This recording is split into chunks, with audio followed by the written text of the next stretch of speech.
Foi. Bom, então estamos aqui, cá entre nós, mais um episódio da temporada sobre inclusão. Nesse nosso programa, nós vamos ter cá entre nós por uma docência inclusiva, práticas cênicas com Libras e com crianças com deficiência. Isso também faz parte de um programa de extensão da URGS, da UDAD e do Instituto IA, chamado Desse Curso. A gente tem vários episódios e vocês podem ir lá no YouTube, no Instagram e no Facebook para saber. A gente hoje tem uma alegria de estar eu e o Rodrigo com a Kemi Oshiro, fazendo a tradução e sendo intérprete também, o João Caron e a Beta Medeiros. Eu vou falar um pouquinho de cada um e a gente vai prosseguir. A Beta Medeiros é doutoranda atualmente na URGS, pelo DAD, pelo PPG-AC, é graduada na URGS também em teatro, graduada em educação física e também especialista em teoria do teatro contemporâneo. Professora de teatro e educação no Educandário São João Batista. João Caron é um homem cis, branco, gay e ouvinte, formado em teatro pela URGS, licenciatura em letras no Instituto Ivoti, trabalha como desenhista de quadrinhos e também toda essa experiência e trajetória ele está aliando a um contexto em que ele estuda a língua de sinais brasileira, Libras. A gente tem que lembrar que a Kemi está no Canadá, então Chico Machado, olha só, a gente tem uma intérprete bem longe aqui juntinho com a gente. Muito obrigada, Kemi Oshiro. E vamos começar. Adriana, eu queria muito agradecer que esses nossos convidados aceitaram participar da nossa live de hoje. O João, nós fomos colegas no ensino médio, a gente se reencontrou no Departamento de Arte Dramática da URGS, e hoje em dia é muito bom te encontrar, João, e perceber que nós dois estamos pensando em pesquisas que vão para além da gente. A Beta é minha colega do programa de pós-graduação da URGS. Nós dividimos a orientação do programa com a professora Suzy Weber, que acolhe com tanta sensibilidade as nossas pesquisas, e a Kemi, que é sócia da Mimi Aragon, da produtora OVNI, Acessibilidade Universal, e é sempre uma riqueza poder estar junto com a Kemi e com a Mimi. Obrigado. Adriana? Antes, eu queria dar uma continuidade na apresentação da Kemi e vou te pedir para você fazer a audiodescrição também dos nossos convidados. Só que antes eu quero concluir. Ela também tem mestrado na área de cinema pela Universidade Pompeu Fabra, Barcelona, e é especialista em audiodescrição formada pela Universidade Federal de Juiz de Fora, tradutora e intérprete, como vocês estão vendo. Mais uma vez, obrigada, Kemi. Vamos à audiodescrição da nossa tela e dos nossos participantes. A tela está dividida em 5 quadros, identificados com os nomes dos participantes. Em cima, da esquerda para a direita, estão eu, Adriana Jorge. Embaixo, da esquerda para a direita, João Caron e Kemi Oshiro. A Beta, pelo visto, acabou de cair a conexão, mas eu espero muito que ela volte quando ela puder. Estaremos na torcida. Enquanto isso, eu vou continuar a nossa audiodescrição. E o que aparece em cima à esquerda? Sou um homem branco, de cabelos castanho claros, lisos, presos por uma tiara. Meus olhos são azuis. Eu uso barba e bigode curtos. Minha camiseta é preta. Estou no meu quarto. Ele é branco, bem iluminado. Atrás de mim, uma janela veneziana branca e uma cama. Adriana Jorge é uma mulher morena, de cabelos e olhos castanho escuros. Os cabelos dela são longos e lisos. O nariz é largo, a boca é carnuda, pintada de vermelho. Ela usa um grande fone de ouvido preto, com detalhes em verde, e óculos vermelhos. Atrás dela, 2 portas de madeira fechadas. João é um homem branco, de cabelo preto comprido e liso, barba e bigode escuros. Ele usa uma camiseta vermelha de mangas curtas. Atrás dele, uma parede branca com alguns escritos e unhas pintadas de vermelho. E à direita, laranja. Obrigado, João. Laranja. E à direita, uma porta com grades. A Beta, ela não está mais, mas de qualquer forma eu vou fazer a audiodescrição dela. Ela é uma mulher branca, de cabelos curtos e grisalhos. Ela usa óculos amarelos. Ela estava usando óculos amarelos e camiseta preta com uma estampa colorida. Atrás dela havia uma parede azul clara com 3 quadros pendurados. A Kemi é uma mulher de cabelo escuro, liso e solto. Os olhos dela são castanho escuros, amendoados, mas levemente puxados. Ela usa um fone de ouvido branco, camiseta preta de mangas curtas. Atrás dela, uma parede e uma porta brancas.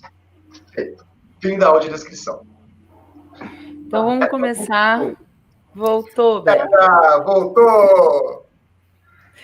Vamos começar então. Eu queria perguntar ao João, a gente já tinha conversado sobre isso. Qual é a diferença, João, entre linguagem e língua de sinais? Que tem uma confusãozinha aí, né? Então, a gente entende, né, no curso de letras, o que a gente estuda é que língua é uma especificidade da espécie humana, né? Então, por exemplo, eu posso pensar que as árvores possuem uma linguagem, né, de comunicação entre si, pelas raízes, de que elas vão dizer quanto de carbono tem em cada canto, né, da floresta. Isso é uma linguagem, mas elas não conseguem imaginar, abstrair, né? Então, acontece que a língua é uma... eu sempre exemplifico assim para as crianças, tá? Por exemplo, eu vou falar, a águia caiu, assim, né? O mergulho da menina águia, que é o gibi, né? Então, eu faço, né? E daí, o trem, ele faz piuí, choque, choque, choque, né? Isso é linguagem também. Então, tem a linguagem visual e tem a linguagem sonora. Essa linguagem sonora dá para ser substituída, né? Dá para escrever choque, choque, choque. Mas ainda assim dá para entender como linguagem. Língua de sinais... João, deixa eu te perguntar uma coisa. Tu pode repetir esse movimento que tu fizeste para fazer a audiodescrição? Aí assim, ó, águia, né? A configuração de mão é o dedo indicador. O João, ele colocou as mãos bem próximas da câmera e os dedos dele parecem formar a letra C. Isso. Isso. Beleza. Obrigado. É o bicozinho da águia, assim, né? Biquinho da águia. E daí a gente faz a representação do passarinho, né? João uniu as mãos e desceu como se fosse um pássaro. Obrigado, João. Legal. Tô aprendendo ainda. Obrigado. Nem me atinei. Olha como é, né? A gente tem que se educar constantemente, né? E é isso, né? Quando a gente pensa em língua de sinais, é porque existe uma gramática, né? Uma estruturação de pensamento, né?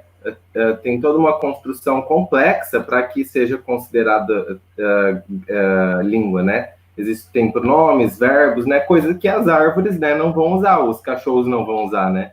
Existem animais que sim compreendem alguns sinais, algumas palavras, né? Eu posso olhar para o meu cachorro e falar comida, papá, né? Convencionar algumas coisas com ele, né? Mas nunca eu vou falar para ele, olha, eu acho que o céu tá azul e que a gente podia sair.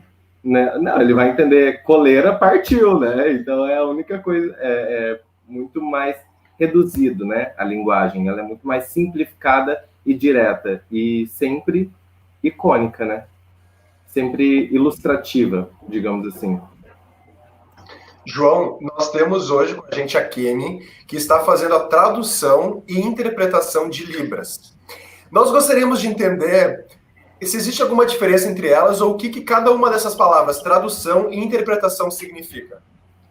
Então, a tradução, pelo que temos conversado, seria a tradução no material escrito, né? Então, a gente poderia traduzir do português para a Libras, né? A gente poderia escrever, né, os sinais. Existem técnicas, né, para se escrever os sinais, né? A escrita de sinais é a mais utilizada.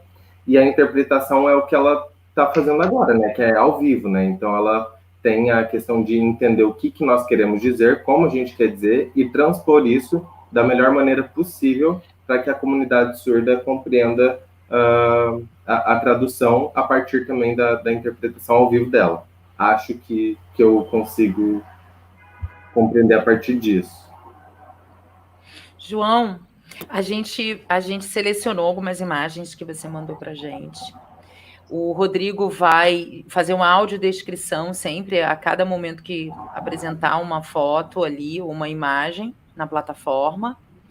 E se você pudesse contar um pouco para a gente como é que tem sido a sua trajetória como professor de teatro, o que as Libras influenciaram na tua formação, na tua perspectiva, até mesmo de planos para o futuro, quais são os desafios, enfim, contando um pouco conforme essas imagens vão aparecer.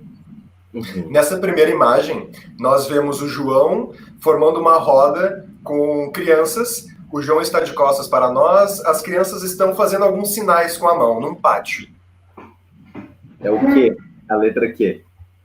Ou 7, né? O número 7. Acho que ela era o alfabeto. Era isso? Sim, mas se você contar um pouquinho para a gente da tua experiência a partir dessas imagens, que aí a gente vai fazendo um link com as coisas. Tá. Então, eu tive o privilégio de aprender Libras, né, no curso de Libras 1, né, e também fiz o Libras 2, mas eu me mantive como monitor de Libras 1, e a gente assessorava, né, as profs de Libras da FACED, né, que é a Faculdade de Educação lá da URGS, né. Então, todos os dias, né, no início, assim, a gente estava bem enferrujada, todo mundo aprendendo novos sinais, né, então tinha momentos em que chegavam com demandas e a gente não conseguia entender, então foi todo esse processo, né. Quando eu me formei em teatro, né, que a minha pesquisa foi na ponta da língua Libras, né, que é esse desenho aí que eu ilustrei com um sinal, né, que é o na ponta da língua, eu comecei a entender, quando eu fui para letras, né, português e alemão, lá no Instituto Ivoti, eu comecei a entender que para que a gente pudesse ter uma comunidade, uma sociedade mais inclusiva, né, que a gente pudesse relacionar, a gente teria que preparar as nossas crianças, realmente, as ouvintes, né, para que elas começassem a pensar um pouquinho mais, né, no que elas poderiam trabalhar. Então, aquela imagem ali foi na Corujita, a primeira, né, que é aqui em Novo Hamburgo, é uma escola de contraturno. Então, eu ensinava o alfabeto, ensinava os números, músicas, né, que eu construo com a Libras, né. Eu tenho 4 musiquinhas que eu compus para crianças, né. Daí, na próxima foto, era o Gibi, que é esse aqui, ó. Esse ele é o Menina Libélula, que é esse aqui, ó. É o segundo da minha série. E esse o João ele está mostrando o cartaz. Nesse cartaz está escrito Menina Libélula em Apuros e um desenho bem caricato de uma libélula assustada. Embaixo são 4 quadros de meninas fazendo sinais. Arrasou! E esse aqui é o Menina Águia, o primeiro da série. Vou abrir aqui. O João agora está mostrando na tela um cartaz, o mergulho da Menina Águia. Na imagem nós conseguimos ver uma águia com os olhos ariscos e em cima dela um homem silenciando com a boca. Silenciando com o dedo na boca. Fazendo o sinal de a Menina Águia. Obrigado, João. Vamos aprendendo junto. Com certeza. E depois a outra foto era a do Ângelos, Encontros. É um espetáculo que é o Natal dos Anjos, lá de 2 irmãos. Eu fui convidado pelo Cássio Schonert, que foi meu segundo prof de teatro, muito marcante, querido, e ele me convidou para fazer um personagem que a gente pudesse trabalhar Libras junto, né, no espetáculo. Para que eu não tomasse um lugar de fala que não é meu, o que a gente encontrou, né? Eu levantei essa reflexão e falei, olha, pessoal, não posso representar uma pessoa surda, né? Então, eu propus que a história se vinculasse com que ele e a irmã fossem filhos de uma mulher surda, né? E que ele tivesse... O Miguel, né? Que o sinal dele era esse, assim, de santinho, né? A auréola, assim, né? Um M. Daí, eu propus de que ele fosse CODA, né? Que é criança, filha de pais, mães, né? Mães surdas, né? Então, acabou que a história se desenrolou a partir disso, né? Então, eu fiz um menino que escolhia falar em Libras, mas que era ouvinte, que entendia o português, que poderia falar português se quisesse, mas a gente não especificou, porque eu não queria que fosse também uma questão de trauma, assim, sabe? A mãe dele morreu e ele sente muita saudade. Não, é uma questão linguística. É como se as vovós do interior que falam só alemão e não querem aprender português, porque elas tiveram uma vivência na comunidade delas, né, com a língua delas, elas têm todo o direito, às vezes elas vão ser forçadas, né, a aprender o português e conviver com o português. Mas eu tentei refletir sobre isso, assim, né, de ser uma opção linguística possível mesmo. E a irmã entendia, então estava tudo ok. O João, ele estava se referindo a duas imagens na tela. A primeira, maior, é um grupo reunido, abraçado, colorido, sorrindo para a foto. Eles estão usando figurinos coloridos. Algumas pessoas estão agachadas, outras em pé. Na imagem da direita é o cartaz do espetáculo 24º Natal dos Anjos, musical Ângelos Encontros. O João e um colega, figurinados, com luzes de teatro, estão sinalizando.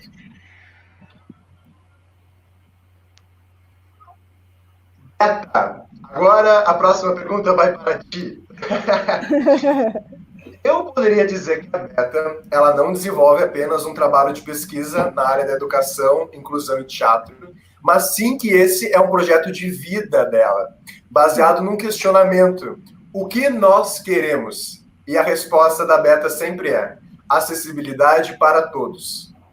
Diante disso, Beta, tu poderia contar um pouquinho pra gente como surge essa professora, educadora e também palhaça? Eu digo que eu sou pedaboba.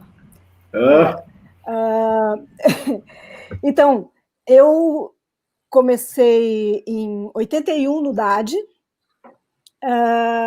e, na verdade, eu nunca quis ser professora. Nunca imaginei que eu seria professora. Eu fiz o vestibular e lá na hora de botar a cruzinha se eu queria licenciatura ou bacharelado, eu não sabia o que era um, o que era outro, né? E botei o que eu achava e botei licenciatura. Quando eu estava cheguei lá que eu me dei conta que eu tinha colocado licenciatura. E aí eu troquei para bacharelado, que foi, sabe aquelas coisas assim, que a pior coisa que podia ter feito, tu te arrepende? Pois eu me arrependi muito depois. E quando a gente faz o DAD, a gente já começa a fazer teatro, já começa a dar oficinas. Eu comecei a ajudar umas amigas, a Daniela Carmona e a Célia Machado. Ajudava assim quando elas iam pegavam umas férias ou tinham que ir para viajar, eu ajudava elas nas aulas. Então eu substituía as duas nas aulas. E como eu fazia já acrobacia, eu queria também ensinar para os meus alunos essas coisas. Eu disse, bom, eu sempre fui jogadora, acho que eu estou falando rápido demais. Eu disse, acho que eu vou voltar para a educação física também, para conseguir ter uma base boa corporal para ensinar para os meus alunos. E lá, na educação física, eu aprendi muito sobre como dar aulas, e comecei a gostar da coisa.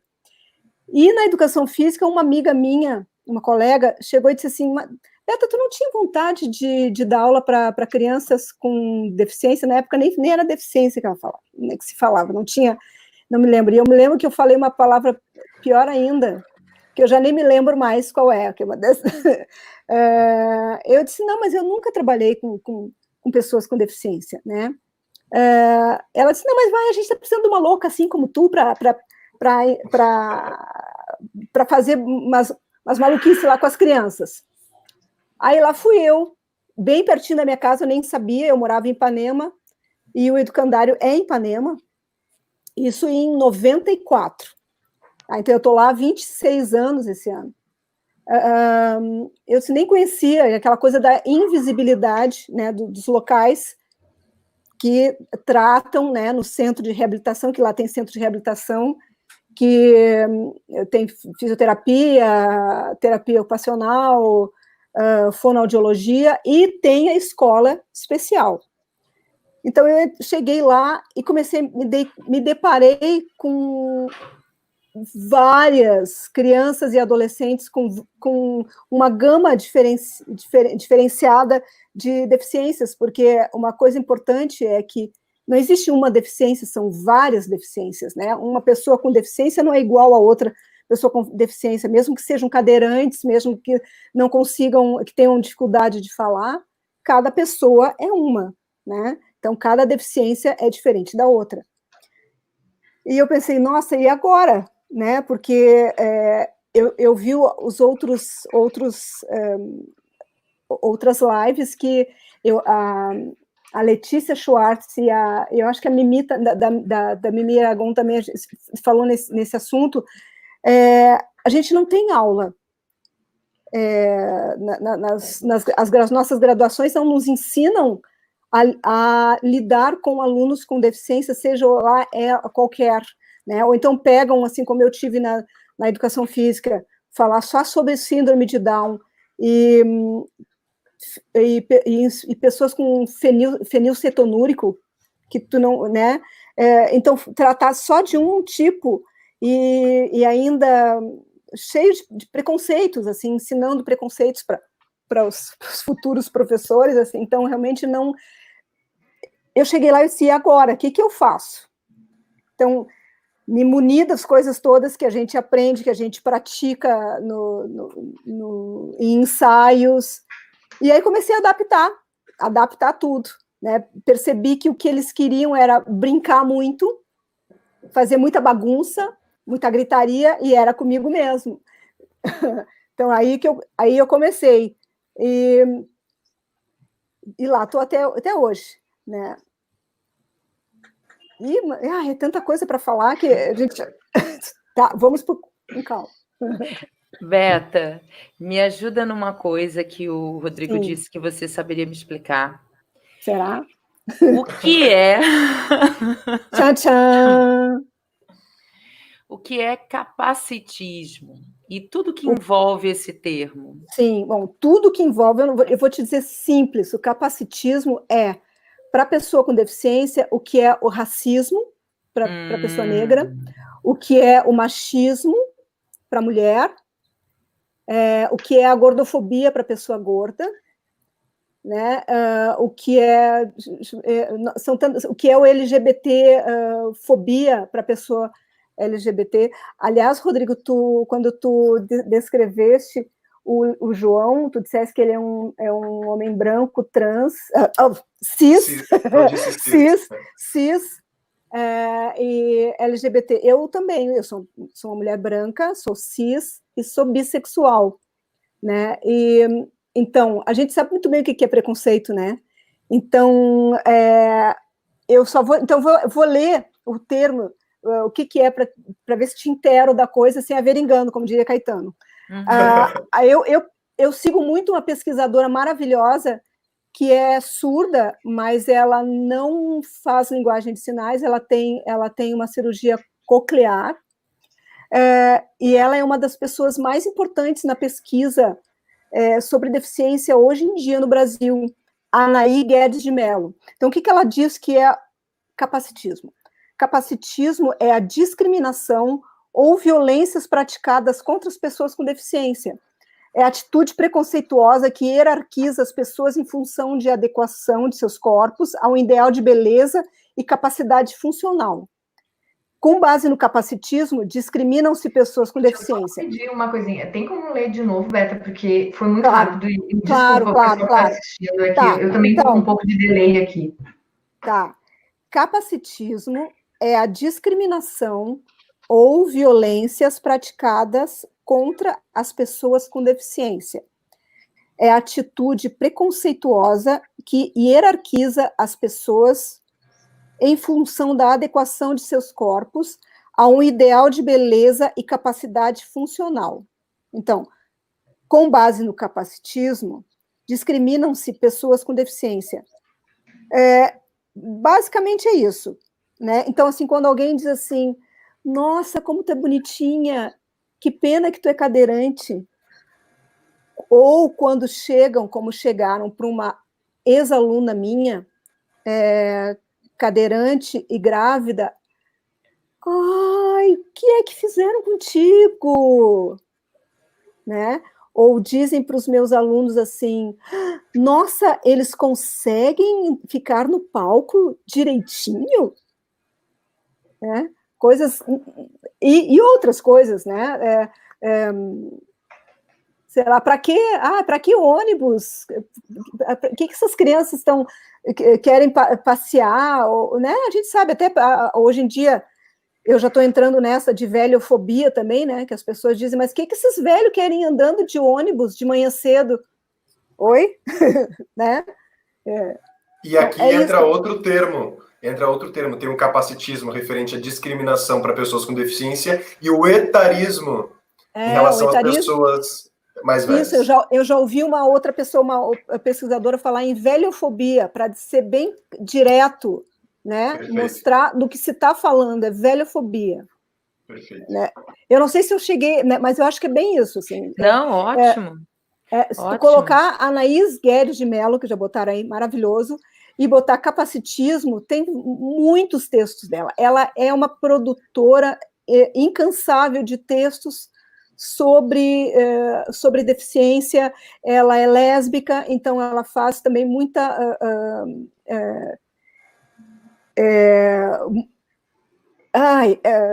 coisas, né? Exato, ela dialoga muito, faz intersecção direto entre a deficiência e LGBT, e na verdade é uma intersecção muito interessante que a gente tem que usar cada vez mais, né? A pessoa com deficiência, com a pessoa negra, com a pessoa pobre, não, assim, é raça, gênero, classe. Posso falar? Claro, fica à vontade. Não, é isso que eu vou... uma das coisas que me perguntaste, como é que eu também, né? Porque uma das coisas que eu acabei de fazer a qualificação, o Rodrigo participou da minha qualificação, assistiu. Então, eu estou numa fase assim, de modificações. Eu tinha feito que eu nem sei te dizer mais qual era o título, que é uma coisa imensa, né? Mas eu estou querendo mudar, chegar mais para isso mesmo, que nós queremos, que eu sou MC também.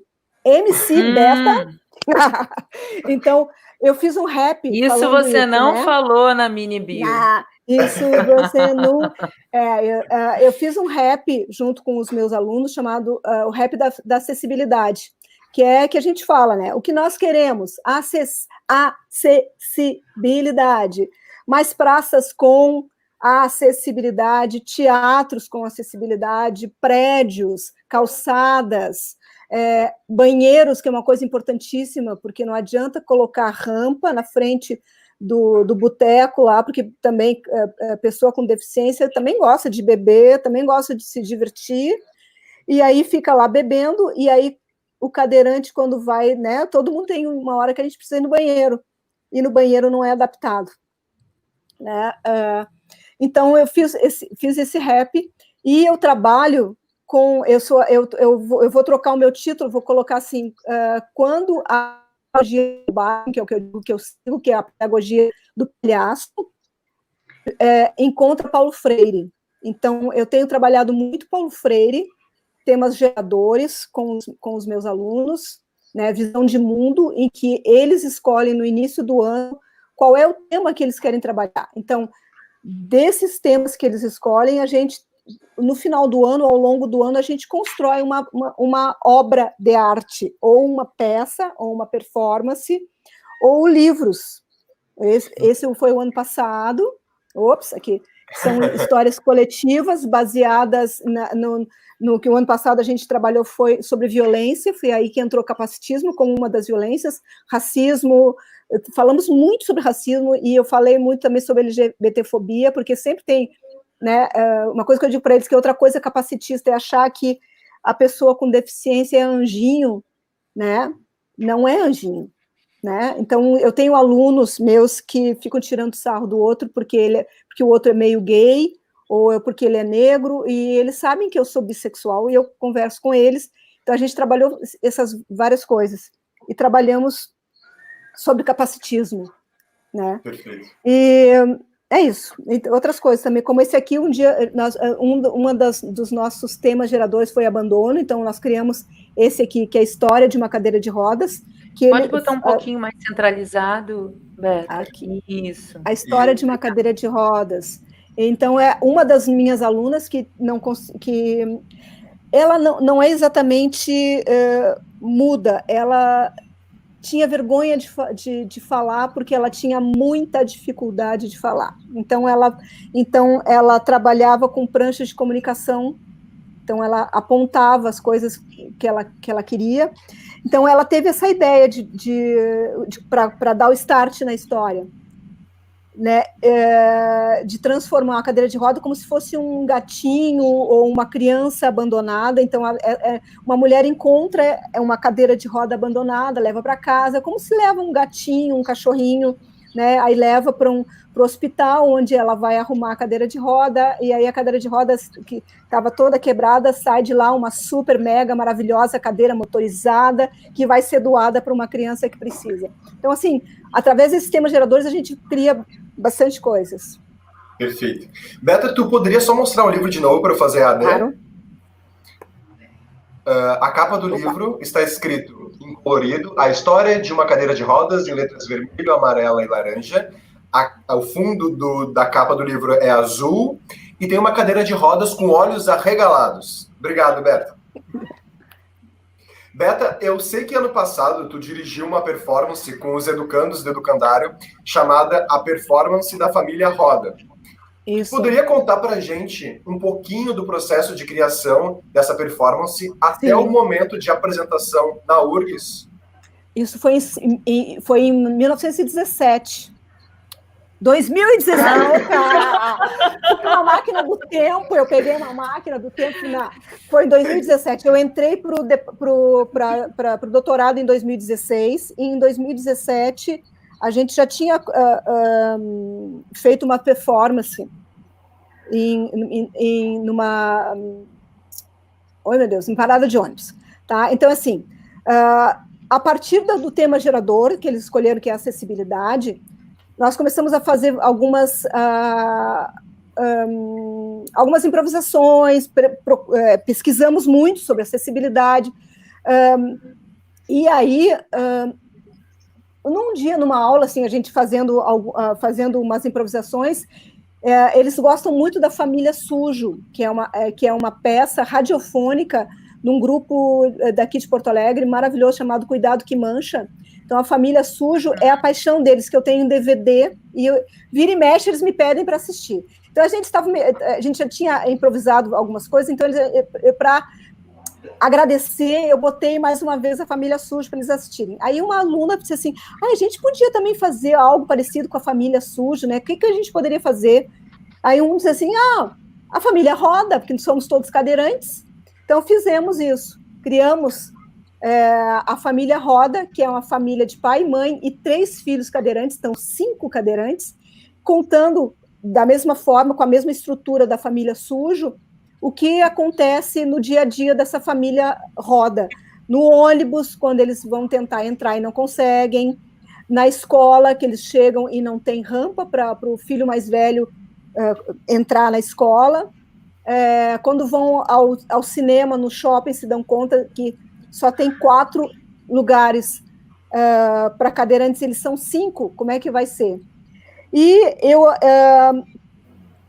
de vez em quando, na época do aniversário do Educandário, 2 anos seguidos nós fomos para a rua fazer pedágio na esquina da Venceslau Escobar com a Otto Niemeyer. Tá? Então, eu aproveitei e disse assim, vamos fazer uma performance, vamos aproveitar que nós estamos aqui, vamos para a parada de ônibus, 5 cadeirantes um do lado do outro, ver a reação das pessoas. E é muito interessante. Assim, como diz a Estela Lapone, que é outra pesquisadora e pessoa com deficiência, é uma performer maravilhosa, ela fala, são corpos perturbadores, é um corpo perturbador. Se um cadeirante já perturba o ambiente, 5 cadeirantes numa parada de ônibus é uma doideira, né? E lá a gente cantou o rap da acessibilidade que nós criamos juntos, né? Lá as pessoas, e nós lá, que nós queremos, né? E aí eu propus para a Suzy, eu disse, a gente podia apresentar a família Roda no DAD. O que tu acha? E a Suzy, vamos, mas né, aí a gente estava pensando em apresentar na parte de baixo, que é logo que entra ali da... Oi, meu Deus, como é que é o nome daquela... Esqueci. Da General Não, a Salgado Filho, logo entra no Salgado Filho. Aí na frente da escada tem um lugar que daria para apresentar. Eu disse, não, vamos apresentar no palco. Vamos, mostrar realmente, porque não adianta nada eu falar de acessibilidade e nós nos adaptarmos ao ambiente. Não, a gente tem que fazer com que o ambiente se adapte a nós. Então, vamos tentar. E aí foi um dia que chovia muito, muito. Assim, caiu o dia. E eu pensei, bom, não sei se vai dar para levar, porque, afinal de contas, o educandário é em Ipanema. Então, para colocar as cadeiras de roda, eles e as cadeiras de roda dentro de uma van, que é a van do educandário que foi, tem que levá-los até a van, tirá-los da van, que aparece na primeira foto aí, à esquerda, né? Tirá-los um por um da cadeira de roda, colocar na van, fecha a cadeira de roda, coloca atrás da van, então, um por um, 5 cadeirantes, né?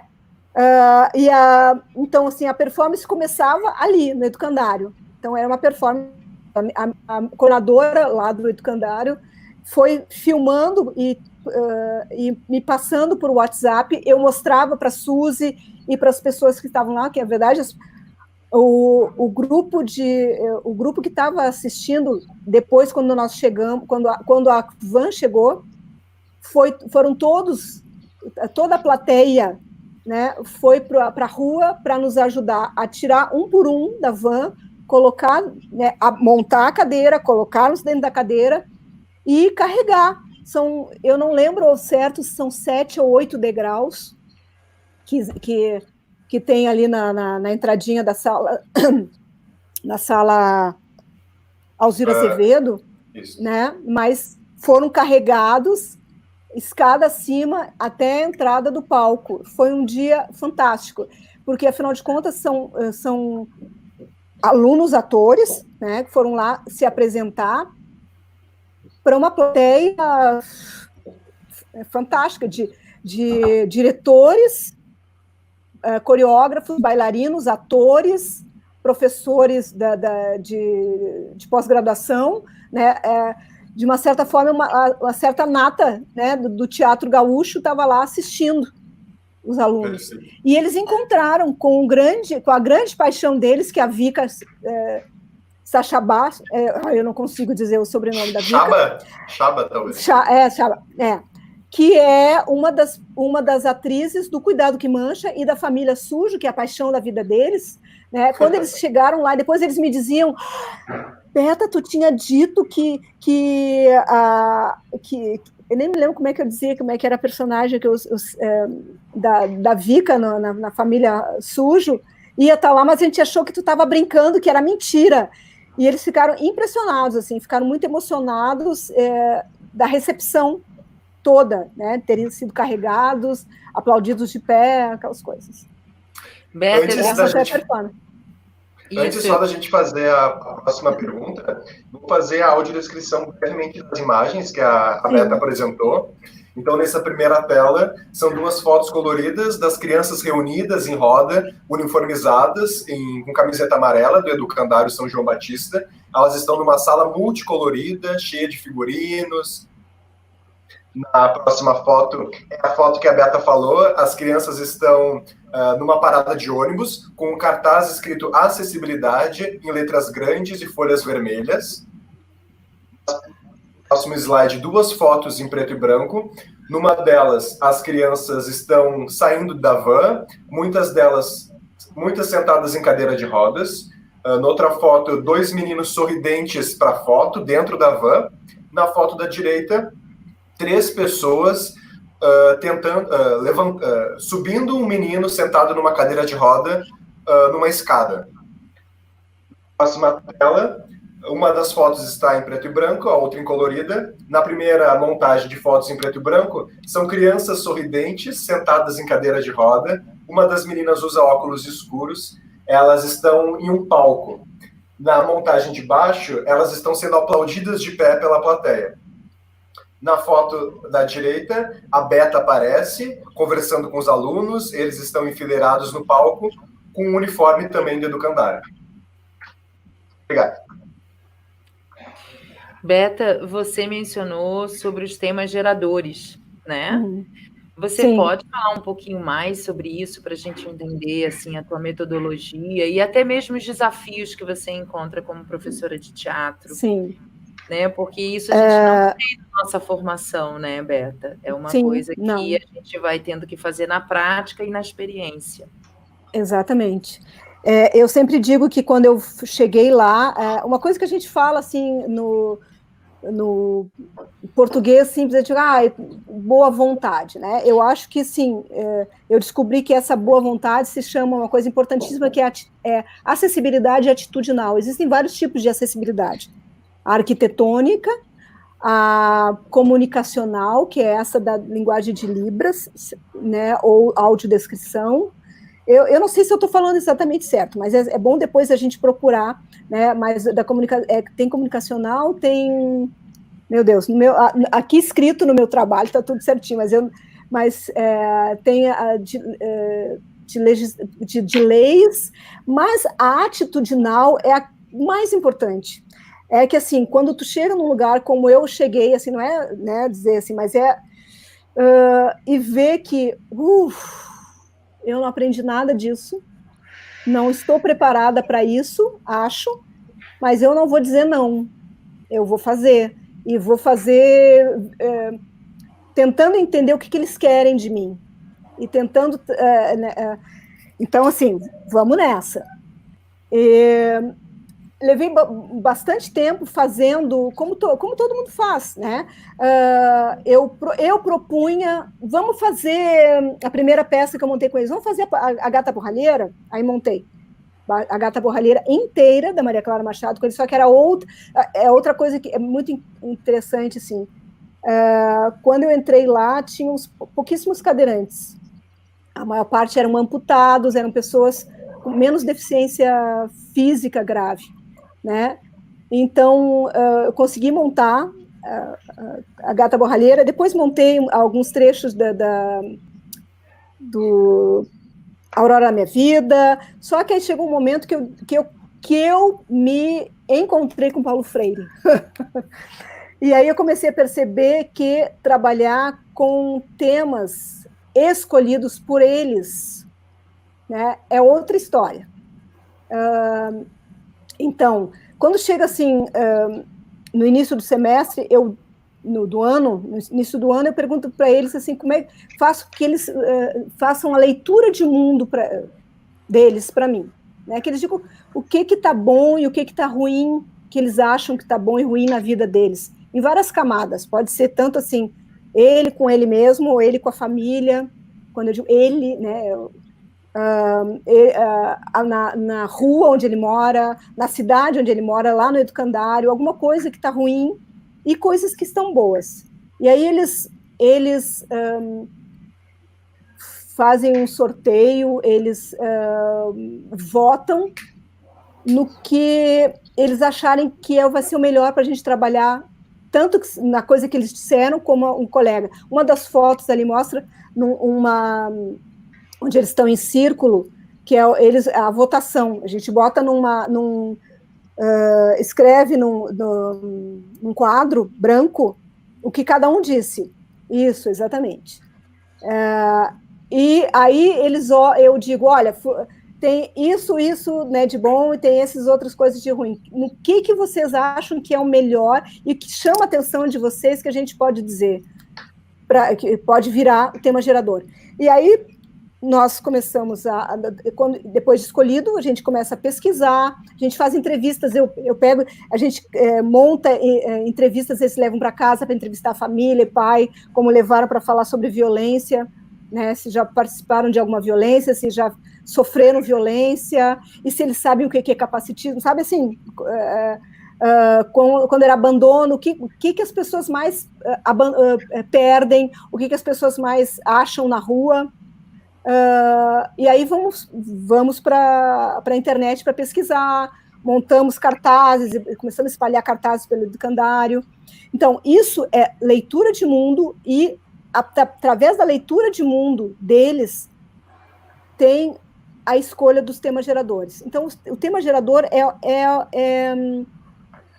é a base para eles pesquisarem. Então, assim, o tema gerador, como partindo deles, são coisas que eles querem, que eles anseiam. Então, é a melhor maneira de aprender a ler, a escrever, né, a pesquisar e se relacionar. Então, o Paulo Freire tem toda a razão, assim. Quando parte do aluno, então ele diz que a visão de mundo vem antes, a leitura de mundo vem antes da leitura da palavra. Então, o aluno chega sabendo ler o mundo, e tu só dá uma ajuda, né? E eles se ajudam, porque é algo coletivo. Então, eu sempre digo para eles, não votem na palavra que vocês colocaram, vote, né? Pode ser, só que de repente nenhuma outra interessa, mas tente ver o que o outro colega também botou que te interessa. E quase sempre acontece isso, é muito bacana. E eles se ajudam, né? Eles coletivamente pesquisam para se ajudar. É mais ou menos João, isso o tema gerador. Beta, tá me ouvindo? Oi. Som ficou... Tô. Uhum.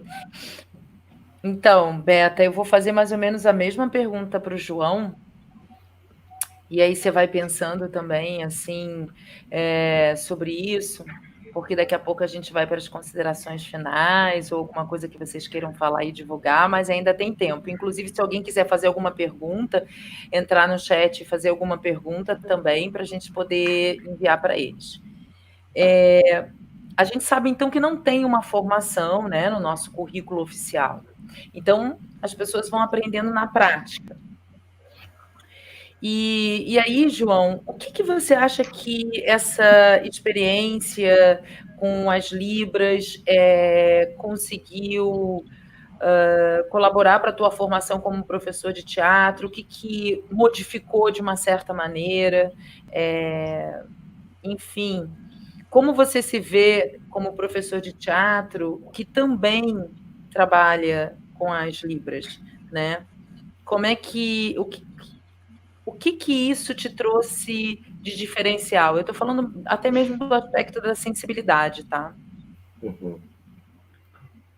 Então, eu acho que quando a gente pensa assim quando a gente quer agregar alguma luta, né? Alguma pauta, né? Então, quando a gente pensa nós brancas, né? Brancos, na educação antirracista, como que a gente vai agregar, né? Como que a gente vai se aliar? Então, eu fico pensando, na monitoria, nós estávamos a serviço delas, né? Assim, aprendendo junto, né? Tinha horizontalidade e tal, mas nos colocando nesse lugar de ouvintes, né? De quando, antes, algumas questões que a gente podia antecipar antes de chegar, né, as alunas, assim, tipo, quando a gente ia dialogar com as alunas, como que a gente podia já passar essa questão da linguagem, língua, né, porque quando eu tive aula com a maravilhosa, eu sempre lembro da prof. Camila Guedes Góes, amo de paixão, foi a minha primeira prof de Libras 1, e eu falei, né, naquela naturalidade, achando que, né, era o natural, falei, olha, linguagem de sinais e papapá. E a professora, a intérprete, traduziu corretamente, né, ela deve fazer, né, tá no protocolo e nas leis. Ela falou linguagem de sinais. A Camila parou tudo e falou, não, linguagem, né, e ela é uma pessoa surda que oraliza, né.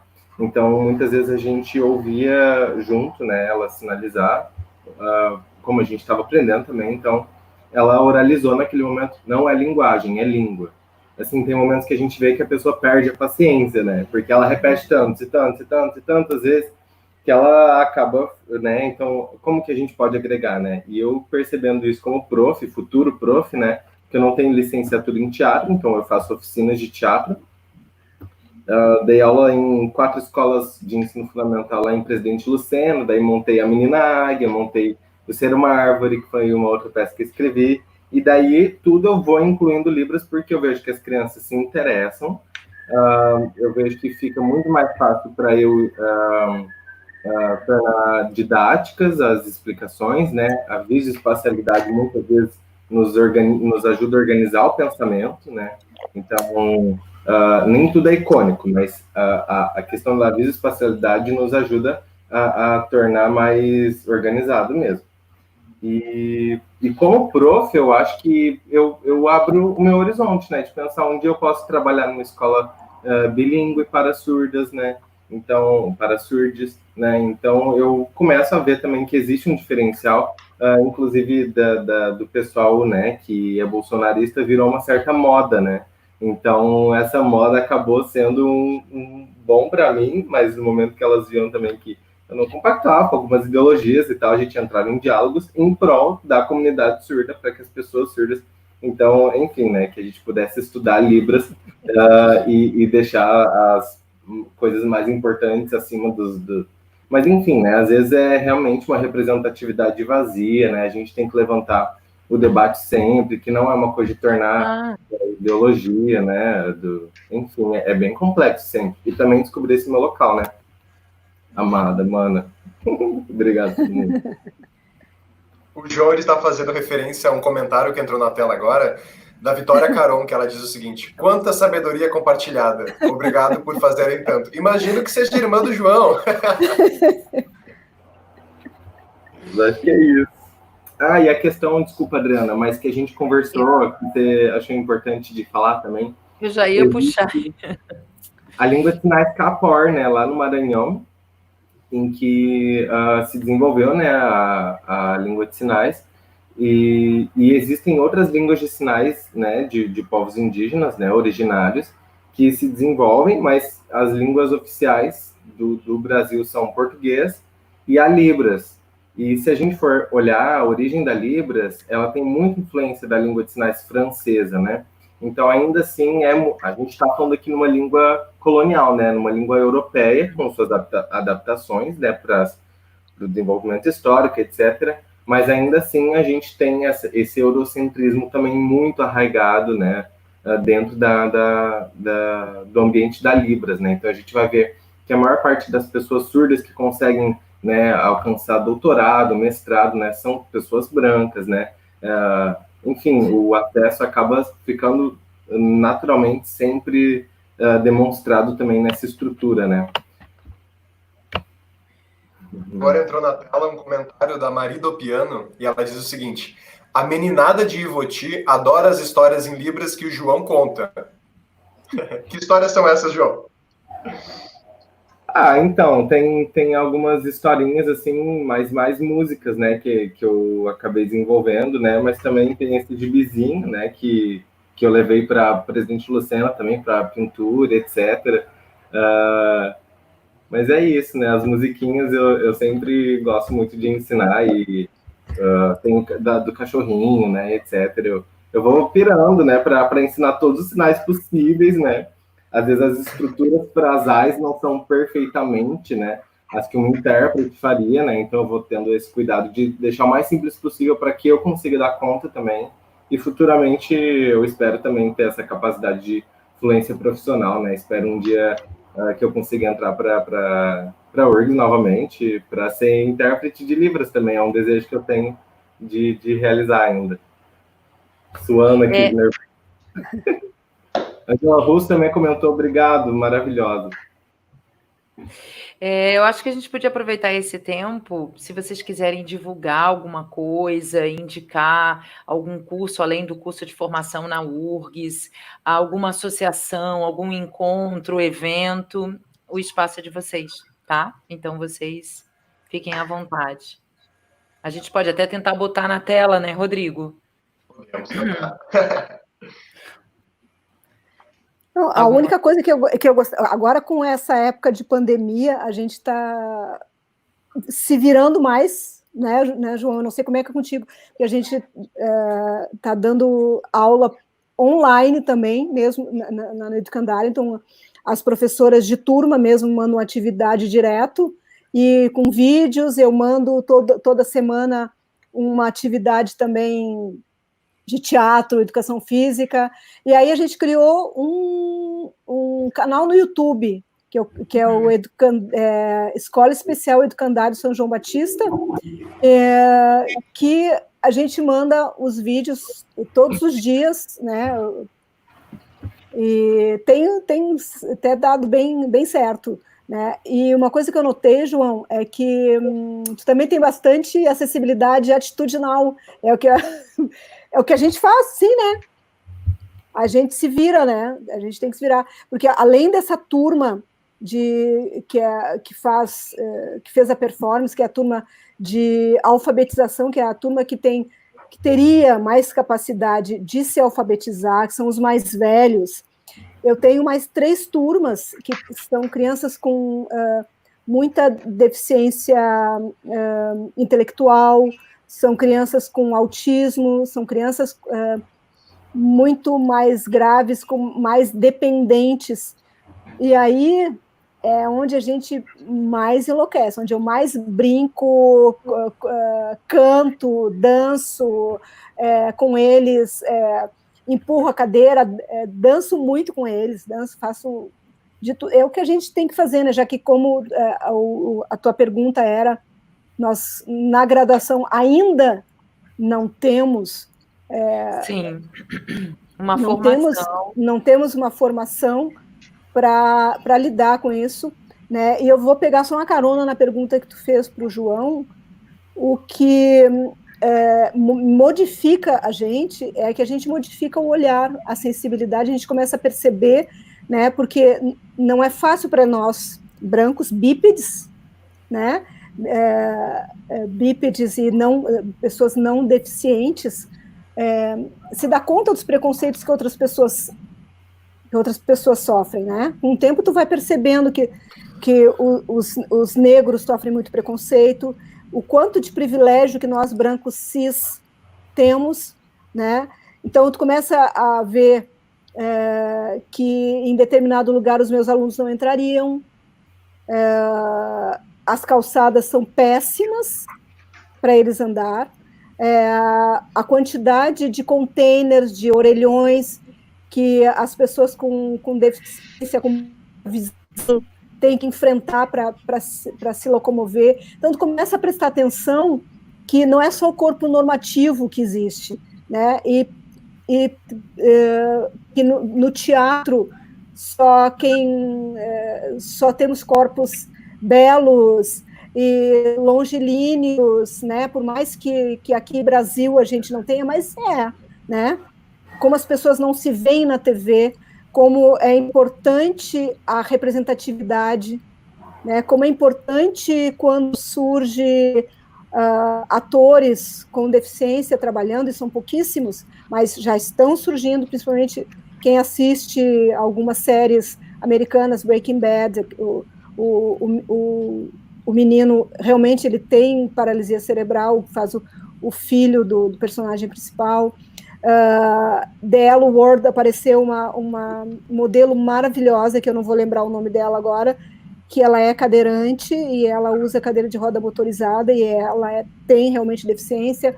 O quanto é importante acabarem os blackfaces, os brancos se pintando de preto, assim como ele falou. Como é que eu vou representar uma pessoa com deficiência auditiva, sabe? Isso não é possível também, né? Então tu começa aos poucos perceber os privilégios que a gente tem e o quanto os meus privilégios podem ser violentos com as pessoas que não têm privilégios, e o quanto a gente pode se aliar à luta das pessoas, minorias, que a gente também já também está inserido, né?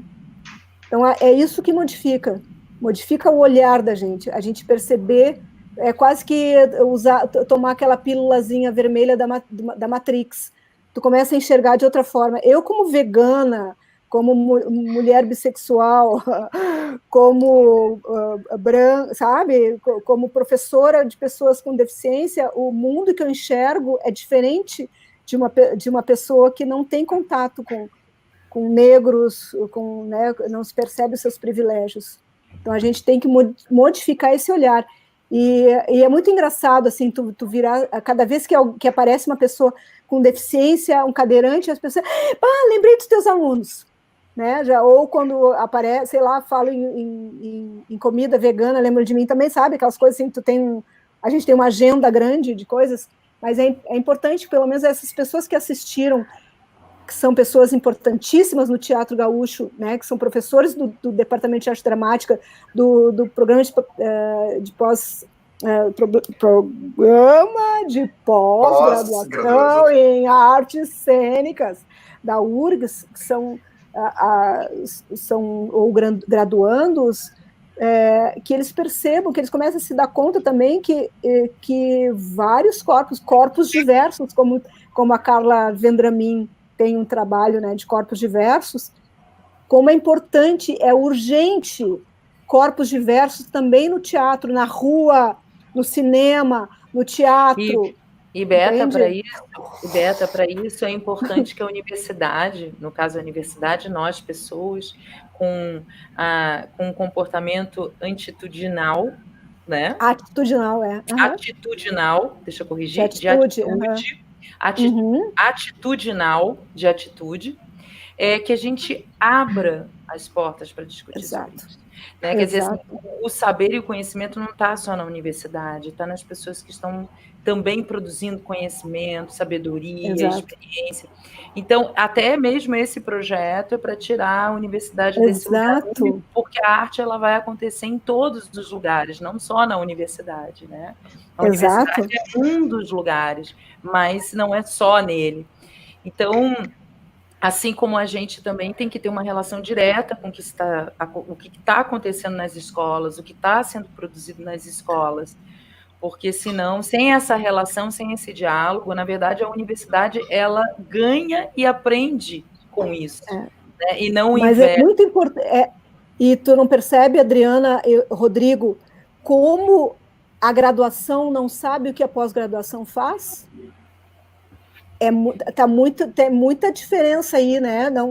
Eu acho que é importante ter uma divulgação maior do que está sendo pesquisado dentro da pós-graduação para a graduação, que já não só, entendeu? Mas se ali já está, nós estamos no mesmo prédio, né? Basicamente, mas não há comunicação entre um e o outro. Eu comecei, então, eu entrei para o Educandário há 26 anos, então, felizmente, o que modificou de 26 anos para cá, o meu mestrado não era sobre o meu trabalho, era sobre o trabalho da Maria Helena Lopes, Os Reis Vagabundos, né? E eu estava me preparando para o meu doutorado. Quando eu comecei o doutorado, eu tive uma grata surpresa de saber que já existia, entraram junto comigo, ou estavam lá junto comigo, a Márcia Berselli, que também o trabalho dela é sobre deficiência, sobre a deficiência em cena. Ela, como professora, ela dá aula, ela também trabalha com pessoas com deficiência auditiva, se eu não me engano. Tem a Letícia Schwartz, a Paty Ragazon, e eu, pelo menos assim, 4 trabalhos, eu acho que agora esse ano estão entrando, o Rodrigo, já tem 5 trabalhos na pós-graduação sobre algum tipo de deficiência, envolvendo algum tipo de deficiência. E as pessoas vão começar a entender, com os trabalhos de vocês, a demanda por pesquisar, por atuar, por aprender. Porque, assim, nesse tempo de live, eu aprendi um monte, porque eu não tive essa formação. Então, eu assumo aqui o lugar de perguntar, de gaguejar na palavra, de tomar cuidado, de fazer uma pré-produção para ver se os termos estão corretos, porque eu hoje não tenho essa formação. Então, isso é, de uma certa maneira, apesar da pandemia ter uma série de problemas em termos de exclusão digital e de isolamento, a gente também está tendo a oportunidade de criar essas salas de conversa. E eu acho que isso veio para ficar. Exato. Como complementação ou até mesmo como formação. Eu queria muito continuar essa conversa com você, Beta, João, Kelly. Super obrigada. Mas a gente vai ter que fechar o tempo da live. Tá? Maravilha, sim. Eu quero dizer que eu estou bem feliz, acho que o Rodrigo também vai querer falar um pouco, assim, de terminar essa temporada e que, quem sabe, adiante a gente faça uma nova sobre o mesmo tema, que tem uma demanda, tem muitas dúvidas, e de repente vocês podem também preparar outras coisas para acrescentar, que vai ser um imenso prazer para a gente. A universidade precisa de todo mundo, né? Ela não é sozinha, ela é já um coletivo, né? E também dizer... Ai, João, fala. Depois eu falo, desculpa, achei que você tinha terminado. Bem tranquilo. Não, termina você, que aí eu vou puxar um gancho. Tá, beleza. Não, só queria divulgar o canal que eu e meu namorado, o Felipe Coutinho, tem. É o Na Ponta da Língua Libras. E só esperar bem tranquilo, a Kemi não atrapalhar ela. Na Ponta da Língua Libras, a gente tem esse canal que a gente coloca músicas, né? E comecei também a colocar algumas historinhas e lembrei do que a Mari estava falando, que a gente fica no nervo da apresentação, né? E é da história do Tucaninho. Então eu comecei a colocar algumas histórias para as crianças também, que é esse menino que ele tem síndrome de Down. Então com ele eu vou ensinando alguns sinais, né, para ele poder, né, também articular melhor, né, a fala e etc. E também a Camila Guerra, né, que é a Camila, minha prof, Guerra Guedes Góes, ela perguntou sobre convidar atrizes surdas para apresentar no teatro. Eu estava conversando com atrizes, na verdade, com conhecidas surdas para começarmos, né, então, estudos de teatro, né, para pessoas não atrizes, né. Então, e também gostaria muito de indicações de quem gostaria, tem interesse também, sempre disponível para agregar da melhor maneira possível, viu? Maravilha. A graduação em licenciatura em teatro, já faz um convite aqui, pelo menos eu tenho certeza que meus colegas vão concordar, um convite para que vocês estejam lá junto com a gente, tragam o que vocês estão produzindo, fazendo, para a gente criar uma relação de troca a partir de uma experiência, de uma prática que já está acontecendo aqui em Porto Alegre. Tá? É muito importante para os alunos perceberem isso e até criar essas perspectivas também depois da formação. Antes da gente encerrar nossa live, eu vou fazer a leitura dos comentários que foram entrando ao longo dela para que todos possam tomar conhecimento. A Vitória Caron diz: que espaço legal, olá a todos. A Mari do Piano diz: oi, João. Fio Oficial manda um coração. Ana Schmidt, olá, João. Chico Machado, beijo a todos, boa conversa. Mimi Aragon, que esteve com a gente há 2 semanas, diz: boa noite, gente. Dali Kemi. Ângela Russo, boa noite, acompanhando. Emílio Freitas, salve, amigos. Fio Oficial, procurem o projeto Na Ponta da Língua Libras no YouTube, que o João acabou de citar. Mariane Chabrun, é muito legal ver pessoas que eu conheci no IEI estão pelo mundo, mudando o mundo. Juntos somos mais. Carão aplaude. Manda parabéns, pessoal. Césio Caron, olá. Ótima noite a todos. Vivi legal. Trabalho magnífico da Beta Medeiros. Aplausos. Beta, tenho orgulho da tua prática em sala de aula. Vivi segue dizendo: temática maravilhosa. É MC mesmo. MC Beta. Mimi Aragon.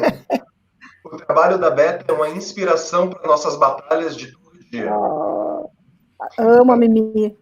Ângela Russo. João, mais um egresso da monitoria de Libras da FACED, fazendo a diferença no cotidiano das escolas. Vivi legal. Se perguntarem para os alunos o que mais gostam na escola, resposta: da Beta louca. Andréia Navarro. Talvez a Beta já tenha dito, mas gostaria de saber onde ela dá aulas. E aí a Vivi Trilegal responde que a Beta Medeiros é professora no Educandário São João Batista. Ela é fenomenal. Dani Flores. Olá, boa noite, antes tarde do que nunca. Vivi Trilegal. Trabalhei 12 anos com essa fera e a energia é contagiante. Dança Tina Turner, Michael Jackson e tem uns 1000 personagens que nos fazem dar gargalhadas diariamente. Ótimas lembranças da Beta. Beta terapia transforma e torna tudo possível através da arte, também diz a Vivi. Vitória Caron. Quanta sabedoria compartilhada. Obrigado por fazerem tanto. Camila Guerra. Ai, João, meu ex-aluno e monitor de Libras. Parabéns. Mari do Piano, a meninada de Voti adora as histórias em Libras que João conta. Angela Russo, em determinado momento, diz: Rodrigo Teixeira, agora temos uma professora surda assistindo. Pedimos que a imagem da Kemi permaneça grande. Eu vi essa mensagem antes, eu tomei o cuidado de manter a Kemi aparecendo na tela conosco. E isso é uma coisa muito importante. Que essas plataformas virtuais que a gente tem aqui, muitas vezes elas impedem que a gente tenha uma acessibilidade integral. Quando eu estava mostrando as fotos, por exemplo, vocês ficavam muito pequenos. Talvez o fato de vocês estarem muito pequenos impedisse que as pessoas conseguissem fazer a leitura da tradução da Kemi. Então, desculpem por isso. Camila Guerra faz aquela pergunta, né, João? Você já pensou em convidar os surdos para apresentar teatro? Andréia Navarro Moreira. Gente, quantas maravilhas essa conversa. Beta e João, vocês são incríveis, seu coração. Angela Russo manda corações também. Vivi Trilegal. Esse encontro demonstrou uma temática de empatia em todas as esferas. Adorei. Vivi Trilegal sugere, precisamos de um segundo encontro. Flávio Reis. Queria ver uma live sobre a preparação do ator para cinema. E ajudar muito a gente dos cursos de cinema. Ó, Adriana, vamos pensar sobre isso. Vamos lá. Sandro Fonseca. Parabéns pela iniciativa e parabéns, Kemi, orgulho. Assim a gente encerra os comentários da noite. Parabéns, Kemi. Obrigado por ter vindo conosco. Obrigado pelo convite, Adriana. Obrigado, Rodrigo. Obrigado, Beta. Foi maravilhoso, viu? Obrigada. Bom, obrigada. Eu estou meio que travando aqui. Estou travando. Mas você continua, Beta. Mas continua. Continua? Uhum. Foi muito legal conhecer o trabalho do João, conhecer a Kemi, que é um trabalho bárbaro, Rodrigo, que eu já conhecia, e conhecer a Adriana. Legal. Prazer. Olha, a gente está encerrando essa temporada, vamos ter uma semana de descanso, e em agosto a gente começa uma outra temporada que é sobre produção. Tá? A gente tem vários alunos da URGS pedindo para a gente discutir sobre isso, para conversar sobre produção. E aí, especificamente, o artista que se produz, sabe? Quando a gente tem aquela ideia, e aí a gente entra na realidade de como que a gente vai produzir, como a gente vai circular, como que a gente vai negociar, financiar, edital, ocupação, enfim, tudo. E aí a gente fez aí uma frase irônica, mas bastante real. Artistas produtores, do desespero à criação. E aí a gente vai conversar com várias pessoas, com a Raquel Guerra, com o Daniel Lucas, com o Thiago Piragira, com o Kleber Laguna e com a Márcia, do Me Vi Te Vendo. E vamos ver tanto a produção, quanto o processo criativo, o que eles estão fazendo, e a gente vai tentar, na medida do possível, fazer uma oficina ou alguns encontros de introdução ao assunto, porque também é uma outra questão que a gente não tem na nossa formação. E uma das possibilidades do projeto de extensão é isso, trazer essas coisas que a gente não tem na formação, essas discussões que às vezes ficam restritas, e que a gente possa ampliar isso e complementar o currículo, mas também complementar essas relações, porque eu fico encantada de ver tanta gente falando, gente que eu não conheço. Quer dizer, se eu estivesse na minha sala fechada, eu não estaria conhecendo essas pessoas, né? Não só em eventos acadêmicos. É bom ter isso aqui. Eu estou até tomando gosto. Rodrigo, para encerrar. Adriana, antes de encerrar, entraram mais 2 comentários. Césio Caron, parabéns pela iniciativa e estão todos de parabéns.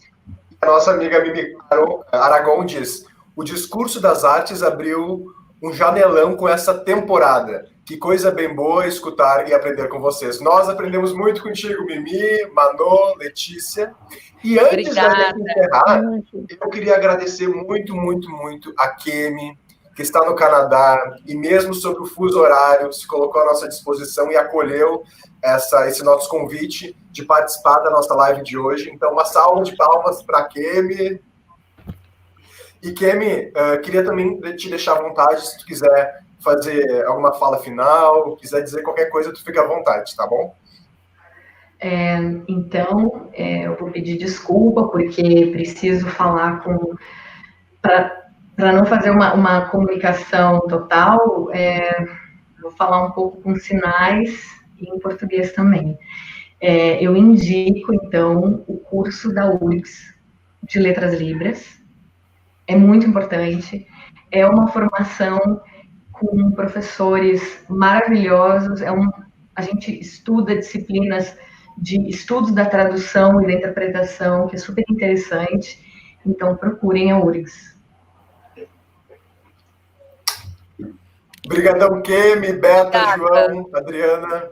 A gente se despede e voltamos. Muito bom. Eu agradeço, gente. Obrigadão mesmo, viu? Maravilhoso. Vocês podem ficar. A gente se despede do pessoal. Vamos finalizando a live. 5, 4, 3, 2, 1.